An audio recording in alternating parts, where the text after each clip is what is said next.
All, this is Vaishnavi Saravanan. Welcome to Abid sir YouTube channel. இன்றைக்கி நம்மளோட கிளாஸில் வந்து பார்த்திங்கன்னா ரிமைனிங், அதாவது 19ஆம் மற்றும் 20ஆம் நூற்றாண்டுகளின் தமிழக சமூக அரசியல் மாற்றங்களில் கம்ப்ளீட்டாக என் பண்ண போகிறோம். ஸோ கடைசியாக ஐயா வைகுண்டர், வள்ளலார், அயோத்திதாச பண்டிதர் வரைக்கும் பார்த்துருந்தோம். இன்றைக்கி MC Raja, Rettaimalai Srinivasan and then தொழிலாளர்கள் இயக்கம் எல்லாத்தையுமே கம்ப்ளீட்டாக முடிக்க போகிறோம். சரிங்களா? ஸோ இதை என்ன பண்ணுங்கள், நோட்ஸ் எடுத்துகிட்டு நல்லா ஒரு 2-3 டைம் ரிவைஸ் பண்ணிவிட்டு ஏதாவது டவுட்ஸ் இருக்குது அப்படின்னா நீங்கள் கமெண்ட் செக்ஷனில் போடுங்க, நான் உங்களுக்கு கண்டிப்பாக ரிப்ளை பண்ணுறேன். ஓகேங்களா? ஸோ இந்த டாபிக் பொறுத்த வரைக்கும் தேவையான எல்லா விஷயங்களும் நம்ம உங்களுக்கு கொடுத்துட்டோம். சரிங்களா? ஸோ இதில் கொஷின்ஸ் எப்படி அப்ரோச் பண்ணுறோம் அப்படின்றத மட்டும் நம்ம சிலபஸ் ஓவரால் கம்ப்ளீட் பண்ணிவிட்டு நம்ம அதை டிஸ்கஸ் பண்ணிக்கலாம். ஓகேங்களா? ஸோ நாம் பார்க்கலாம். ஒடுக்கப்பட்டோர் உரிமை இயக்கத்தில் 3 பேர் பார்த்தோம். அதில் அயோத்திதாச பண்டிதர், எம்சி ராஜா, இரட்டைமலை சீனிவாசன். ஸோ இப்போ ரிமைனிங் இருக்க அந்த 2 பர்சன்ஸை பற்றி தெளிவாக பார்த்துடலாம். இரட்டைமலை சீனிவாசன், சரிங்களா, டிஎன்பிஎஸ்சிக்கு ரொம்ப பிடிச்சமான ஒரு person Rettaimalai Srinivasan. So recent டைம்ஸில் இவரை பற்றி நிறைய கொஷின்ஸ் வந்துட்டுருக்கு. ஓகே, என்ன கேட்டிருக்காங்க, என்ன கேட்க போகிறாங்க அப்படின்றத நம்ம இங்கே தெளிவாக பார்த்துடலாம். இரட்டைமலை சீனிவாசனுங்க. ஸோ இரட்டைமலை சீனிவாசன் 1859களிலிருந்து 1945 இறந்திருப்பார். 1859 காஞ்சிபுரத்தில் பிறந்தவர் தான் யாருன்னு பார்த்தீங்க அப்படின்னா இரட்டைமலை சீனிவாசன். ஓகேங்களா? இவர் வந்து ஒரு தலித் இயக்க முன்னோடியாக இருந்திருப்பார். இவருடைய முக்கியமான அமைப்புகள் பறையர் மகாஜன சபா அப்படின்னு சொல்லுவாங்க. பறையர் மகாஜன சபா இவரால் 1891 ஸ்டார்ட் பண்ணியிருப்பாங்க. அதாவது 1891 ஆதி திராவிட மகாஜன சபா 1893 ஸ்டார்ட் பண்ணியிருப்பாங்க. ஸோ ஆதி திராவிட மகாஜன சபா ரிப்பீட்டடான டிஎன்பிஎஸ்சி கொஷின், எந்த இயரில் ஸ்டார்ட் பண்ணாங்க, யாரால் ஸ்டார்ட் பண்ணப்பட்டது, எல்லாமே ரிப்பீட்டடாக கேட்டுகிட்டே இருக்காங்க. ஸோ அதை தெளிவாக பார்த்துக்கணும். சரிங்களா? ஸோ ஆதி திராவிடர் மகாஜன சபா, ஓகேங்களா, 1893.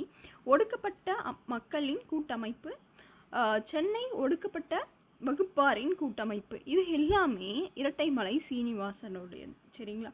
ஸோ நம்மளுக்கு அயோத்திதாச பண்டிதருக்கும் இரட்டைமலை சீனிவாசனுக்கும் கன்ஃபியூஸ் ஆகும். சரிங்களா?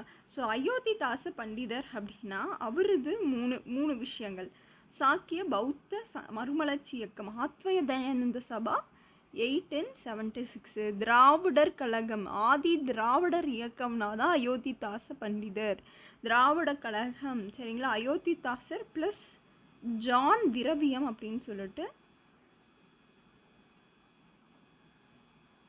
ஒரு பர்சன், இவங்க 2 பேரும் சேர்ந்து தான் இந்த திராவிட கழகத்தை உருவாக்கியிருப்பாங்க.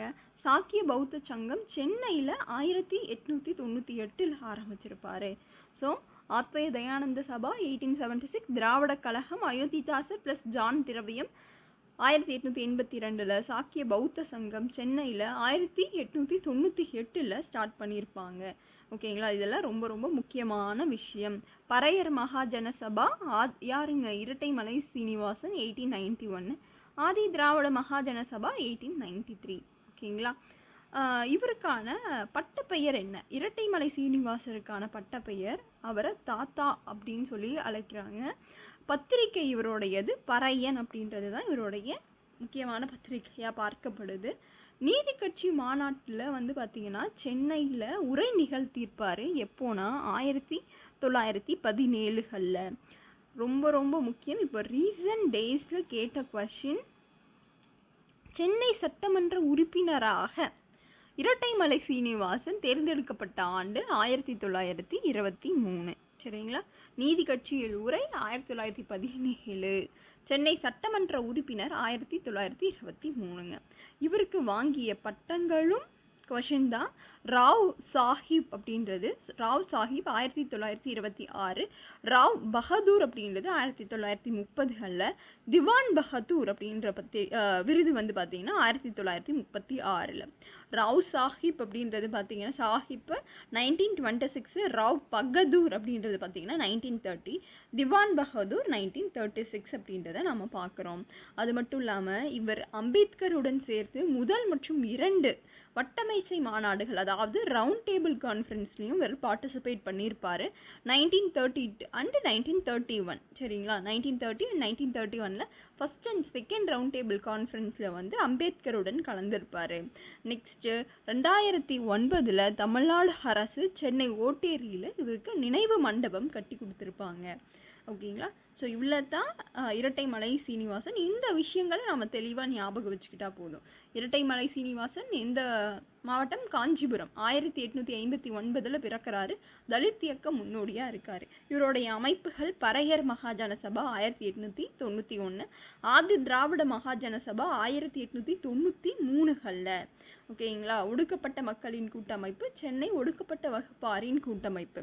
பட்டப்பெயர் ரொம்ப ரொம்ப முக்கியம். தாத்தா அப்படின்றது தான் இவருடைய பட்டப்பெயர். இவருடைய பத்திரிகை வந்து பார்த்திங்கன்னா பறையன் அப்படின்ற பத்திரிகை. இவர் நீதி கட்சியில் உரை நிகழ்த்தினது 1917.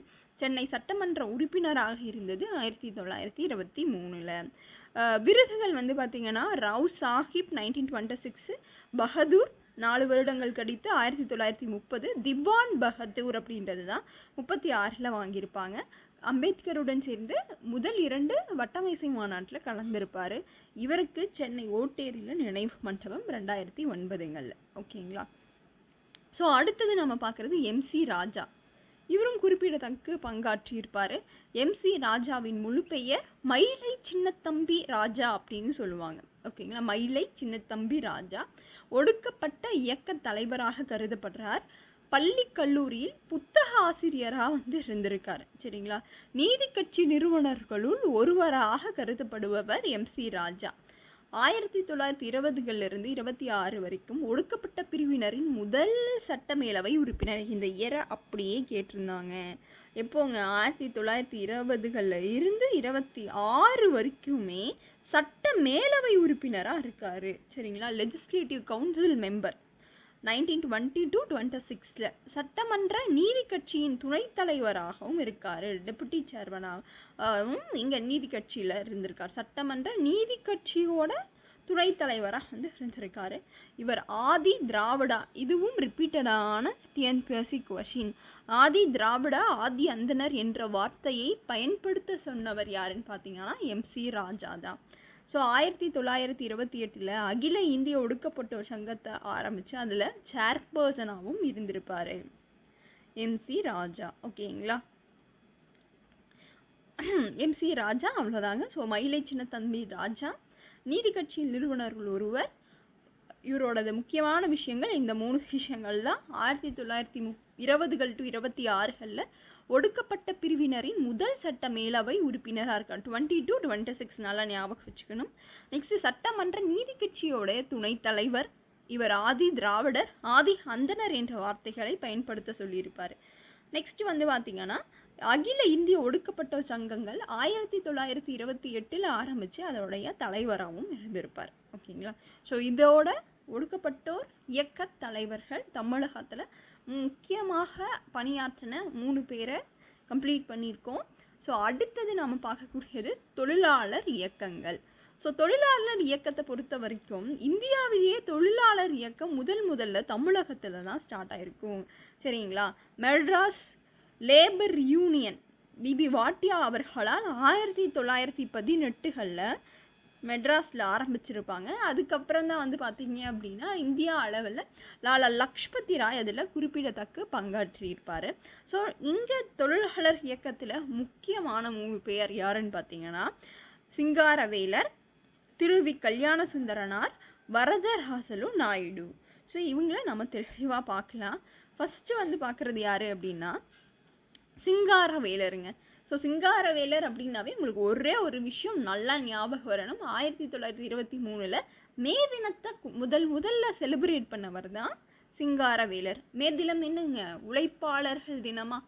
ஸோ அந்த தினத்தை முதல்ல கொண்டாடியவர், அறிமுகப்படுத்தியவர் சிங்காரவேலர் தான். ஸோ சிங்காரவேலரை பொறுத்த வரைக்கும் 1860 பிறந்து 1946 இறந்திருப்பார். 1816 பிறந்து 1946 இறந்திருக்காரு சிங்காரவேலர். சிந்தனை சிற்பி என்று அழைக்கப்படுபவர். ஸோ சென்னையில் மயிலாப்பூரில் தான் இவர் பிறந்திருப்பார். இவருடைய தொழில் வந்து பார்த்திங்கன்னா வழக்கறிஞர் தொழிலை மேற்கொண்டிருக்காரு. நான் சொன்னேன்னா 1923களில் மே மாதம் 1 உழைப்பாளர்கள் தினம், அதாவது மே தினம் அறிமுகப்படுத்தியவரும் இவர் தான். இவர் வந்து பார்த்திங்கன்னா லேபர் கிசான் பார்ட்டி ஆஃப் இந்துஸ்தான் அப்படின்னு சொல்லிட்டு 1923களில் ஸ்டார்ட் பண்ணியிருக்காரு. இவர் சுயமரியாதை இயக்கத்தோடு தொடர்புடையவராக பார்க்கப்படுறாரு. இவருடைய முக்கியமான பத்திரிகைகள், ஸோ இது ரிப்பீட்டடான டிஎன்பிஎஸ்சி கொஷின், தொழிலாளன் அப்படின்றது இவருடைய முக்கியமான பத்திரிகை. அண்ட் தென் வந்து பார்த்திங்கன்னா லேபர் கிசான் கேசட் அப்படின்றதும் இவருடைய பத்திரிகையாக பார்க்கப்படுது. பெரியாரோடைய குடியரசு நாளிதழ்களில் இவருடைய கட்டுரைகளை எழுதி வந்திருப்பார். அது மட்டும் இல்லாமல் சுயமரியாதை இயக்கத்தோடு சிங்காரவேலருக்கு தொடர்பு இருக்குது. இது ரீசண்டாக கேட்ட ப்ரீவியஸ் இயர் கொஷின். சரிங்களா? நம்ம ப்ரீவியஸ் இயர் கொஷின் டிஸ்கஸ் பண்ணும் போது உங்களுக்கு தெரியும் நம்மளோட நோட்ஸ் வந்து எந்த அளவுக்கு இருக்குது அப்படின்றது. ஓகேங்களா? ஸோ அது மட்டும் இல்லாமல் 1925 இந்தியாவில் கம்யூனிஸ்ட் பார்ட்டி ஆரம்பித்தப்போ தமிழகத்தில், அது மட்டும் இல்லாமல் அந்த கம்யூனிஸ்ட் பார்ட்டியோட ஃபவுண்டரில் முக்கியமான ஒருத்தராக எம்என் ராய் பார்க்கப்படுறார். சரிங்களா? இவருடைய பட்டப்பெயர்கள் புரட்சி புலி, சிந்தனை சிற்பி அப்படின்றதெல்லாம் இவருக்கு குறிப்பிடத்தக்க பெயர்களாக வந்து பார்க்கப்படுது. இவருடைய முக்கியமான வரிகளாக பாரதிதாசன் சிங்காரவேலரை புகழ்ந்திருப்பார். என்னன்னு பார்த்தீங்கன்னா, போர் குணம் மிகுந்த செயலுக்கு முன்னோடி, பொது உடைமையோ அவனுக்கு பின்னாடி அப்படின்னு சொல்லி பாடல்கள் மூலமாக சிங்காரவேலரை பாரதிதாசன் வந்து சிறப்பிச்சிருப்பார். ஓகேங்களா? ஸோ இதில் என்னென்ன விஷயங்கள், சிங்காரவேலர் பட்டப்பெயர் என்ன, சிந்தனை சிற்பி மற்றும் புரட்சி புலி அப்படின்னு சொல்கிறாங்க. இவரை பாராட்டியவர் பாரதிதாசன். இவர் வந்து பார்த்திங்கன்னா தொழிலாளர் இயக்கங்களில் குறிப்பிடத்தக்க பங்கு கொண்டவர். இவர் வந்து ஒரு கம்யூனிஸ்ட்வாதி, founding member of communist party in இந்தியாவில் முக்கியமான ரோல் ப்ளே பண்ணவர். 1925 மே தினத்தை 1923 மே 1 அறிமுகப்படுத்துருவார். அதுதான் நம்ம என்ன தினமாக செலிப்ரேட் பண்ணிட்டு வரோம், உழைப்பாளர்கள் தினமாக செலிப்ரேட் பண்ணிட்டு வரோம். ஸோ இவரோட முக்கியமான பார்ட்டி லேபர் கிசான் பார்ட்டி ஆஃப் இந்துஸ்தான். அதுவும் 1923களில் தான் உருவாக்கப்படுது. அது மட்டும் இல்லாமல் இவர் சுயமரியாதை இயக்கத்தோடு தொடர்புடையவர். பெரியாரோடைய குடியரசு கேட்பாங்க எந்த பத்திரிகையில் சிங்காரவேலர் வந்து தன்னோட கட்டுரைகளை எழுதி வெளியிட்டாங்க அப்படின்னு பார்த்தீங்கன்னா குடியரசு ரிபப்ளிக் பத்திரிகையில் தான் எழுதியிருப்பார். ஸோ இவரோட முக்கியமான பத்திரிகைகள் labour Kisan party and Thozhilalan அப்படின்றத பார்க்குறோம். நெக்ஸ்ட் வந்து பார்த்தீங்க அப்படின்னா புரட்சி புலி, சிந்தனை சிற்பி, இதெல்லாம் அவருடைய சிறப்பு பெயர்களாக இருக்குது. ஓகேங்களா? ஸோ இவ்வளோ தான். இந்த தாண்டி கொஷின்ஸ் வராது, வந்து நம்ம டிஸ்கஸ் பண்ணிக்கலாம். ஓகேங்களா? ப்ரீவியஸ் இயர் கொஷின் பார்க்கும் போது தெரியும். ஸோ மோர் தென் எனஃபான கண்டென்ட் தான் நான் உங்களுக்கு கொடுத்துருக்கேன். நீங்கள் தைரியமாக இதை படிக்கலாம். ஓகேங்களா? ஸோ அடுத்தது நம்ம பார்க்குறது திருவிக்கா. ஓகேங்களா? திருவிக்கா வந்து 1883லேருந்து 1953 வரைக்கும். ஸோ 83ல் பிறந்தவர், 1953 இறந்திருப்பார். திருவிக்கா திருவாரூர் விருதாச்சல கல்யாண சுந்தரனார். இதுவே ஒரு இயர் கொஷினுங்க. சரிங்களா? அவளோட ஃபுல் நேமே திருவாரூர் விருதாச்சல கல்யாண சுந்தரனார் தான் திருவிக்கா என்று அழைக்கப்படுகிறார். இவர் தமிழ் தென்றல் என்ற சிறப்பு பெயர் இவருக்கு உண்டு. காஞ்சிபுரம் துல்லம் என்ற இடத்தில் பிறந்தவர். நாம் ஏற்கனவே காஞ்சிபுரம் ஒரு பர்சன் பார்த்தோம். யாருங்க? இரட்டை மலை சீனிவாசன். ஸோ அதே காஞ்சிபுரத்தில் தான் திருவிக்காவும் பிறந்திருக்காரு. ஆனால் துல்லம் பகுதியை சார்ந்தவர். இவர் திருவிக்காக்கு இன்னொரு பெயர் என்னங்க? தமிழ் தென்றல் அப்படின்றது. ஓகேங்களா? இவருடைய பணி ஆசிரியர் பணி. எந்த பள்ளியில் வந்து ஆசிரியராக பணியாற்றியிருப்பார் அப்படின்னா சென்னை வெலிசியன் பள்ளி, அதாவது அங்கே தான் வந்து இவருடைய ஆசிரியர் பணி வந்து சிறப்பாக வந்து திருவிக்கா சொல்லி தமிழ் பயிற்றுனராக இருந்திருப்பார். அவருடைய முக்கியமான ஸ்டேட்மெண்ட், நான் தனியாக வாழவில்லை, தமிழோடு வாழ்கிறேன் அப்படின்றது தான். சரிங்களா? ஸோ நான் தனியாக வாழவில்லை, தமிழோடு வாழ்கிறேன் என்று கூறியவர் திருவிக்கா. ஓகேங்களா? இவருடைய பத்திரிகைகள் தேசபக்தன், நவசக்தி அப்படின்றத நம்ம பார்க்குறோம். திராவிட பத்திரிகையில் நிறைய கட்டுரைகளையும் எழுதி வந்திருக்காரு.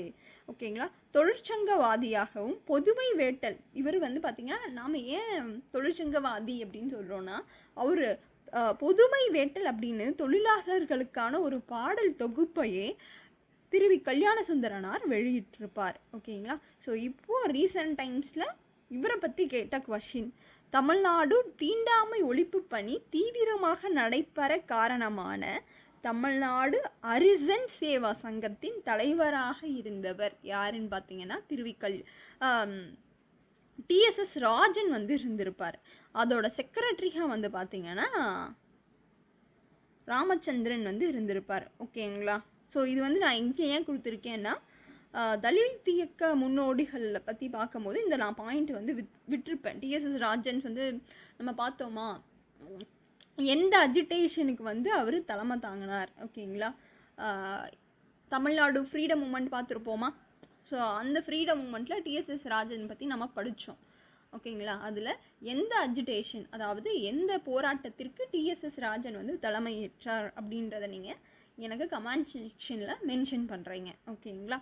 ஸோ இந்த அரிஜன் சேவா சங்கத்துடைய தலைவராக வந்து ராமச்சந்திரன் வந்து இருந்திருப்பார். ஓகேங்களா. ஸோ நெக்ஸ்ட்டு நம்ம பார்க்குறது திருவிக்காவோடைய நூல்கள்.